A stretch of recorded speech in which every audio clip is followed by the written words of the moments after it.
Municipal ఎన్నికల్లో కాంగ్రెస్ ఘన విజయం పట్ల మంత్రి పొన్నం హర్షం వ్యక్తం చేశారు. ఇది ప్రజా విజయమని తెలంగాణ ప్రభుత్వం పథకాల విజయమన్నారు. పట్టణ ప్రజలు కాంగ్రెస్ పార్టీకి విశ్వాసం ఉంచి స్పష్టమైన తీర్పు ఇచ్చారన్నారు.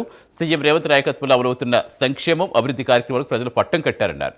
కాంగ్రెస్ తరపున గెలిచిన కౌన్సిలర్లు కార్పొరేటర్లకు మంత్రి పొన్నం శుభాకాంక్షలు తెలిపారు. పుర ప్రజలు ఇచ్చిన ఆశీర్వాదంతో వచ్చే 3 ఏళ్లలో మరింత అభివృద్ధి సంక్షేమాలు అమలు చేస్తామని తెలిపారు. మున్సిపల్ ఎన్నికల ఫలితాలు తెలంగాణ ప్రజలు ఈ ప్రభుత్వానికి ఇచ్చిన ఆశీర్వచనం బాధ్యత. మా ప్రభుత్వం తీసుకున్న పథకాలకు ఆమోదంగా భావిస్తూ ఉన్నాం. గ్రామీణ ప్రాంత ఫలితాలు ఇప్పుడు అర్బన్ ప్రాంత ఫలితాలను ఒక బాధ్యతగా తీసుకొని ప్రభుత్వం ప్రజల సౌకర్యాలు మౌలిక సదుపాయాలు కలుగజేస్తూ సంక్షేమము అభివృద్ధిని 2 కళ్ళలాగా తీసుకొని ముందుకు పోయే ప్రయత్నం చేస్తుంది.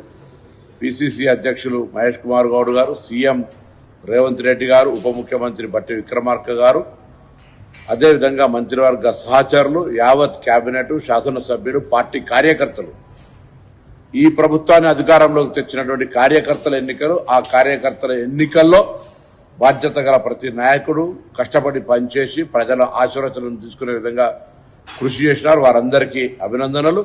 గెలిచిన వారందరికీ అభినందనలు. ఇది తప్పకుండా ముఖ్యమంత్రి గారి నేతృత్వంలో జరిగినటువంటి ఒక గొప్ప సంక్షేమ కార్యక్రమాలు ప్రజల దాకా నేరుగా చేరినాయి కాబట్టి గెలుపు సాధ్యమైంది. ఈ గెలుపు ప్రజలది. ప్రజల యొక్క దీవెనను ప్రభుత్వం మరింతగా